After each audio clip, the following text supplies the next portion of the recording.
Yung mga friends, ay bagong sprocket set 1448. So testingin natin, pero na-testing ko na yan. Mag-iisang linggo na yan nakakabit. Diba? Ngayon, i-review natin. So sabihin ko sa inyo kung bakit medyo hindi ko siya nagustuhan despite of its performance. Kahit sobrang lakas niya, medyo alanganin siya para sa akin.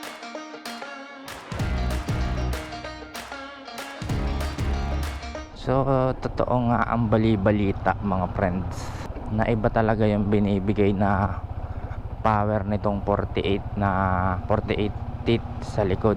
Talagang kung bibigyan mo siya, bibigay talaga siya. Nagets nyo ba? Kung bibigyan nyo talaga siya, bibigyan niya talaga kayo. Parang ganun ba? Yung kapag low RPM, hindi siya basta-basta namamatay. Kahit nasa high gear kayo, tapos low RPM at low speed, hindi siya basta-basta namamatay. Talagang dire-diretso yung kanyang takbo. Kung ikukumpara nyo dun sa stock, na kapag ka nasa mababang RPM at speed na kayo, maya maya gagano na yan, gok gok gok. Ayun, ganun. So para sa akin, good thing siya in terms of beginners na hindi pa sanay, yung parang hindi pa sanay dun sa speed and gear ratio, lalo na kapag yun nga, medyo baguhan, ganyan. Pero mas maganda masanayin nyo yung sarili nyo dun sa stock na sprocket bago kayo mag jump dito sa 48, kasi sobrang lakas ng torque. Sobrang lakas ng torque nya, dadamba ba, parang medyo mahirap siyang pakisamahan. Kasi kapag ka nagkamali ka ng bitaw ng clutch, talagang dadamba ang motor mo dito sa 48. Kaya siya highly recommended talaga ng mga nag-i-sniper or naka-sniper na 155. Kasi 'di ba nga patay daw yung 6 speed ng sniper or 6 gear. Kaya karamihan gumagamit ng 48 teeth na sa likod. So ako, curious din naman ako. Sino ba naman ako para hindi i-testing yung mga ganyang bagay. So dati parang iniisip ko na advanced reading lang talaga yung nangyayari. Pero nung na-try it yourself ko,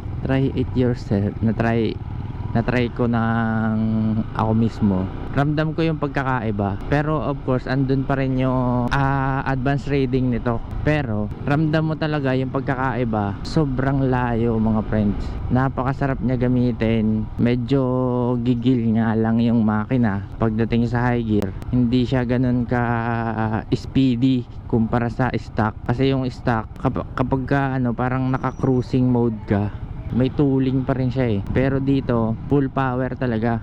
Hanggang 6 gear, talagang gigigil ang makina mo. Kahit nasa nasa 5,000 to 7,000 RPM ka na, may gigil pa rin yung makina. Kung ikukumpara mo dun sa stock, parang pagdating mo ng 5,000 RPM sa 6 gear, chill ride na lang. Yun naman yung gusto ko sa sa stock na 46 na teeth, mas chill ride ba, ganun. Bili lang akong butchi din mga friends, maipasalubong. Butchi po 50 pesos po.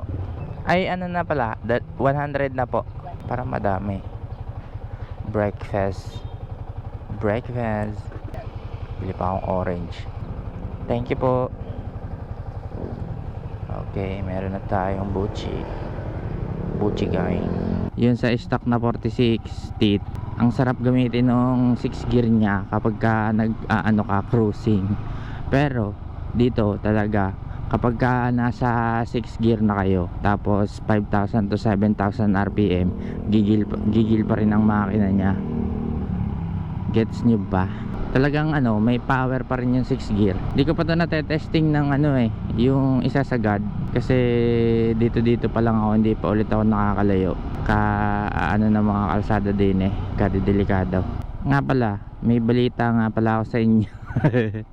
First time na flat na snow, hanip na yan kahapon. Paggising ko, galing kasi kami bayan ng isang araw dito sa Palanyagan sa may Pariaan. Ay hindi pala, nag-shawarma kami hapunan. Tapos pag uwi namin umaga na, pagising ko, kita ko Parang flat yung gulong nito sa una. Eh di pinisil ko. Ang lambot nga, flat nga. Pinaano ko, pumunta ako sa vulcanizing. Pinacheck ko kung may butas nga. Kasi kakapahangin ko lang nun noong isang araw. Pinahanginan ko to kasi may pupuntahan yata kami. Bilang orange. Magkano po orange? Orange po magkano? Dalawa nga po. Thank you po. Putik pa sa snow kahapon, kagabi nanood kami ng banda, tapos pag uwi namin na Ambon, basang basa yung daan. Hanit na yan. Saya, di ba? Mission complete. Meron tayong saging, meron tayong butche, at meron tayong orange na pampasalubong sa ating my loves. Ayan o, dinig nyo ba mga friends? Ayos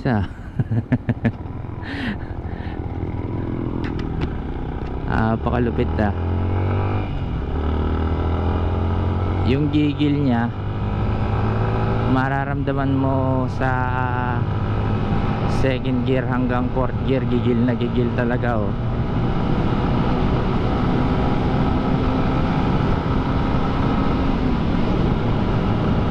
hanggang dito sa fifth gear gigil pa rin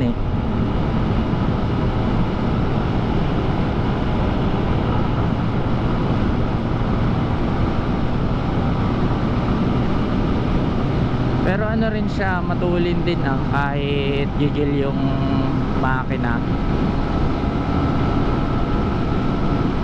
kahit sobrang taas ng kanyang RPM.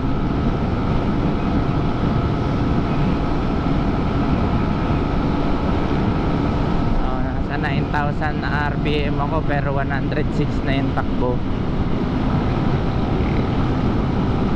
wala pa sa dulo.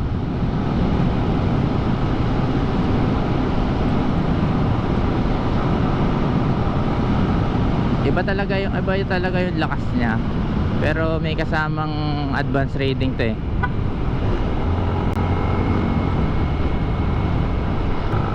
kaya hindi mo masasabi yun talaga yung ano niya yung bilis niya pero base sa pakiramdam ko medyo malapit naman. Para sa akin mas gusto ko to in terms of kapag mahilig ka talagang humapit-hapit, ganun, yung mga waswasan moments. Yung babad ka talaga sa RPM ng motor. Pero in terms of chill ride, mas trip ko yung 46. Para sa akin lang naman to mga friends, wala naman tayong ano dito, opinion ko lang naman to at base sa pakiramdam ko sa paggamit, ganun yung aking pananaw. Pero kung mga long ride na yung mga pabundok, mga ganun, mas maganda tong 48 kasi pang ano talaga siya, pang ahunan. So kaya lang talaga siya effective dito sa sniper kasi ang high speed kasi ng kanyang gears, pang high speed kasi siya, kaya mas maganda sa kanya yung mga low speed na sprocket set.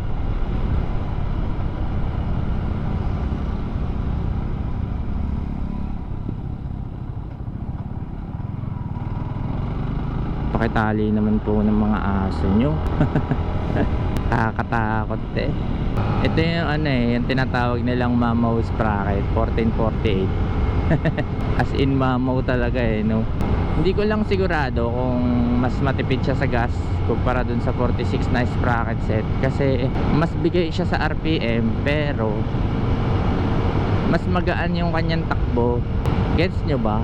Parang mas magaan yung motor kapag ganito yung kanyang sprocket set pero mas gigil yung kanyang makina.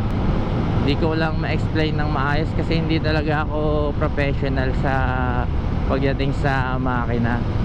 So base lang talaga dito sa pakiramdam ko dito, yan gaya nyan 6,000 RPM na 6 gear, nasa 81. Pero ito, yung 6,000 na to kapag nasa ano ka, nasa 46 ka, medyo nasa ano yan, medyo mataas-taas ng onte. Kasi chill ride siya eh, nasa 5,000 to 6,000. Tapos parang ano, kung titingnan nyo sa broken lines ng kalsada, dyan kasi ako minsan bumabase ng ano, ng bilis ng motor ko sa broken lines ng kalsada. Kasi kapag ka mabilis yung dating niyan at saka yung parang mas mabilis mo siya nalalampasan, mas matulin ka eh. Syempre ganoon naman, analogy lang, basic analogy lang naman yun. Kapag ka mabilis yung lakad nung yellow, yung broken lines na white lines na yan, mas mabilis ka. Base dito sa observation ko, dito sa 68 ko na takbo, mas mabilis yung dating ng mga ganyan kaysa sa mas mabilis yung dating ng mga ganyang lines sa stock kaysa dito. 65 na yung takbo ko, pero yung ganyan niya parang nasa 50 plus pa lang yung dating nung white lines. So parang para sa akin yung reading ng stock is mas malapit ba or mas mababa talaga kaysa dito sa 48. Pero mas masarap talaga yung power nitong 48. Sinasabi ko talaga sa inyo mga friends, mas masarap yung power. Kung power ang usapan, mas masarap gamitin tong 48. Pero kapag ganito chill ride, yung ganitong takbuhan lang, para sa akin okay na yung 46. Mas okay yung 46 pagka mga ganitong takbuhan lang. Pero kung waswasero kayo at saka mahilig kayo sa mga ahonan, mga ganun, mas prefer ko, i-suggest ko sa inyo 48 talaga. Kasi grabe to yung pagka kailangan mo mag-overtake, talagang ibibigay niya yung gusto mo. Ibibigay niya talaga yung gusto mo. Kahit nasa high gear ka, kunyari nasa 5th gear ka, tapos gusto mo mag-overtake, wala, ibibigay niya talaga yung gusto mong gawin. Kaya nito, kunyari gusto mong overtaken tong PCX, kunyari yan, nasa 5th gear tayo, yan yun naman. Grabe, ang lala talaga.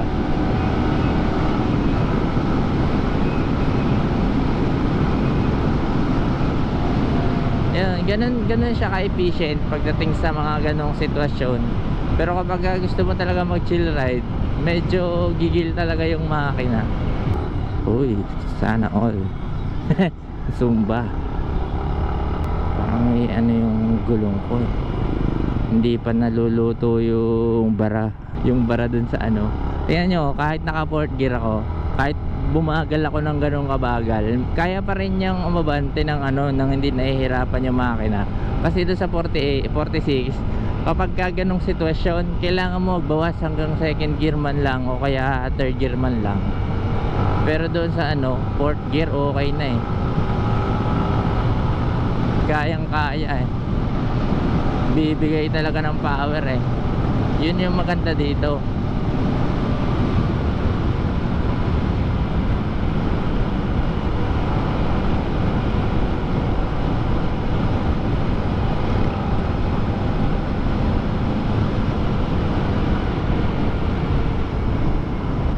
Ang lamig mga friends. Hindi ako naka-jacket. Yun naman ang nakakatuwa dito sa 1448 mga friends, hindi ka bibitinin sa power. Nga pala, may ilang weeks or mag-iisang buwan na yata ba yun nung tayo FI cleaning tsaka TBC. So base sa pakiramdam ko ngayon, masarap pa rin siya gamitin, mapino pa rin yung kanyang takbo, saka maganda pa rin yung distribution niya ng gas. Hindi ko lang masasabing tumipid siya kasi hindi naman tumaas yung ating average fuel economy, nasa 47.1 pa din yan. Bali sa observation ko, mag-aapat na linggo na siyang ganyan or mag-5 linggo, ganon, isang buwan mahigit na 47.1 yan. Hindi siya tumaas. So ibig sabihin parang ito na yung kanya pinaka average talaga. Yan 47.1. So ang odo natin ay 19k na pala 19k na pala yung odo ko. So para sa 19k odo na motor, napakasulit na nito. Itong motor ko na to, sulit na to para sa akin sa 19k odo. Wala pa rin nagbabago sa performance niya eh. Ganun pa rin eh. Lumakas pa nga eh, gawa nagpalit ako ng sprocket set. So hindi naman ako nagpalit ng sprocket set kasi gusto ko lang. Nagpalit ako ng sprocket set kasi parang maninipis na yung ngipin ng sprocket set ko. Tapos di ba yung kadena? Yung kadena dapat nakaganyan yun, di ba? Nakaganyan. Kaso yung kadena ko nakaganon na, yung may pa ganon, parang may pa V. May nakikita akong ganun eh, yung parang nag-stack up na yung kadena niya, hindi na siya tumutuwid, meron ng pabi kahit lagyan ko ng langis. Kaya parang sabi ko kailangan na talaga palitan to. Pinalitan ko na kaysa naman maka-apekto pa yun sa aking driving experience.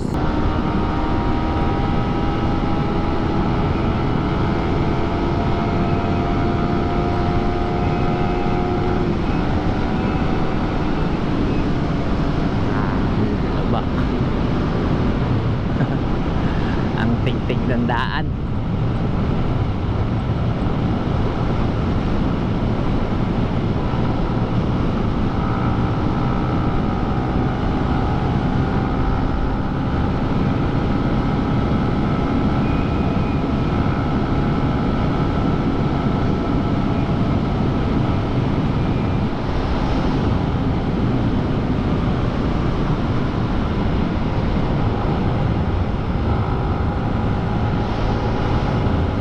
Gulong ko nga pala mga friends, quality na, napa-flat na eh. Quality na talaga to by December. Hindi na talaga to aari ng pang malayuan na. I mean yung aabot pa na 5,000 odo. Siguro mas madalas na tong mapa-flat sa December, November, December. Ang gigil ng makina. Nakakapanibago.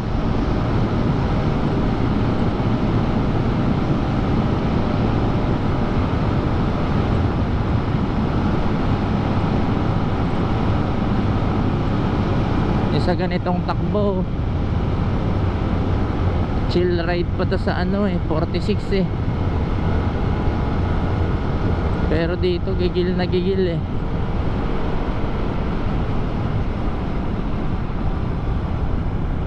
Oh, nasunog. Nasunog yung sasakyan. Ito kay na Boss Kenneth eh.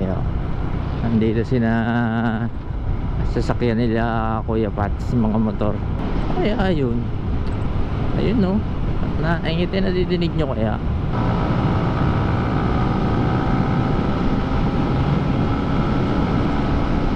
Pero in fairness mga friends talagang may power.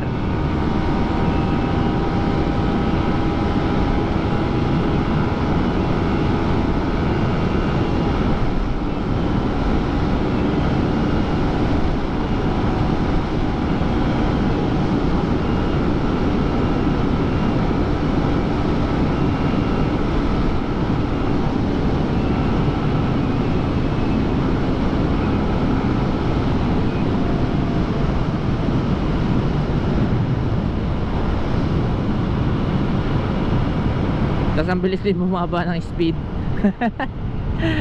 Napakabilis bumaba ng speed.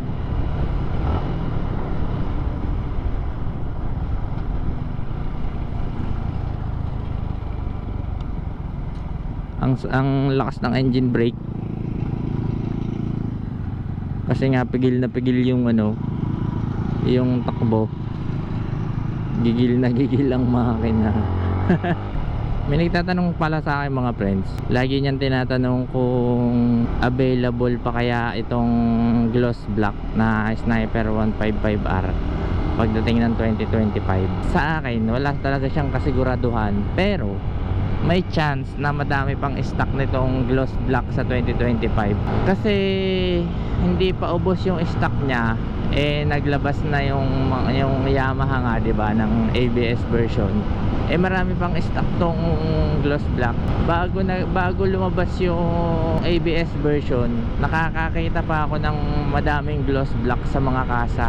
May mga kasa ako nakikita na meron tatlong naka-display na gloss black, merong dalawa. Tapos dito sa Kalatagan may nakita ako na 4 yata or 5 na gloss black na naka-stock lang dun sa bodega. Madami pa mga friends kung tutuusin. madami pang gloss block ngayon sa market. Pagdating ng 2025, may mabibili pa rin kayong brand new. Kung gusto nyo, kung wala kayong makita sa lugar nyo, pumunta kayo dito. Sasamahan ko kayo dun sa kasa na nakitaan ko ng madami pang gloss block. Ewan ko lang kung andun pa yun. Pero ano, siguro mga 80 to 90% may mabibili pa rin kayo sa 2025 na ganito, na gloss block, kung ito talaga yung gusto nyo. Pero ano lang suggestion ko lang sa inyo, kung bibili kayo nitong gloss block, ay consider nyo din yung ABS mga friends. Kung ayaw nyo naman yung design nya, yun lang, sa gloss block talaga kayo papatak.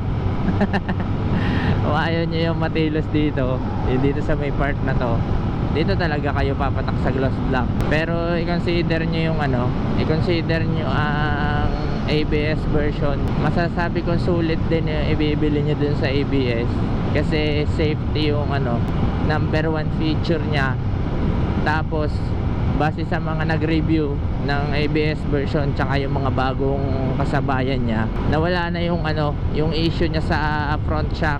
Marami ako nakitang video na nagsasabi na ay nawala na kahit malubak ka ng bigla. So mas maganda ay naging tuning ng front suspension ng ng Sniper ABS ngayon kaysa dun sa mga nakaraang version gaya nitong akin na tonohin na yung shock. Malapit na rin nga siguro tong ipatono. Kailangan ko na rin nga ipatono tong shock nito. Kung nagtatanong pa rin kayo, or kung nag-iisip pa rin kayo ng bibilhin nyo at may budget na kayo, i-consider nyo yung ABS version. At para sa akin, sulit naman yun kahit medyo mahal. Ang daming pinaka common issue nitong Sniper na inayos nila dun sa ABS version. I'm telling you mga friends. Tsaka ayun nga, mas para sa akin mas safe siyang gamitin, lalo na kung hindi kayo sanay sa mga ganitong kalakas na motor, kasi napakalaking bagay kahit unahan lang yun naka ABS. Hindi kayo masyado mangangamba na magpreno sa una, para sa nyo din, para sa safety nyo rin. Pero kung katulad nyo naman ako mag-drive na pag ganito lang, okay naman ito. Nakatupat caliper sa una, dahan-dahanin nyo na lang ang pagpreno, kasi konting piga nyo lang naman dito malakas na yung preno naka 2 piston to yung caliper. Kaya pala, abangan nyo mga friends, itong motor ko magbabago na naman itsura nito. Walang katapusang gastos, stock is good pa nga. Baka sa nitong week na to, next week ganon, magbabago na itsura nito. Ako yung nag-design. Sa bagay, ako rin naman nag-design nitong nitong aking decals ngayon. Pero this time siguro masasatisfy na ako. Tsaka siya, naka-airbrush. Permanent na, hindi na mababago. So yun lang mga friends. Sana na-appreciate nyo tong vlog na to. Simpleng vlog lang, kasi nung mga nakaraan talaga hindi ako naglalabas ng bahay. Parang hindi ko feel lumabas ng bahay ng mga nakaraang araw. Ngayon lang ulit ako talaga nakapaglalabas ng bahay. Gawa umuwi yung my loves ko. Bibisita muna ulit tayo kasi matagal na kaming hindi nagkikita. 1 buwan na. So yun mga friends, kung nagustuhan nyo itong video na to, paki-like na lang at saka share.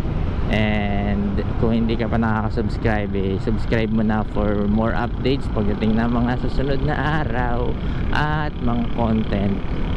So yun lang mga friends, maraming salamat. At may konti lang ulit akong paalala na maghinay-hinay kasi may naghihintay sa ating bahay. In English, don't drink and drive. Peace, yeah.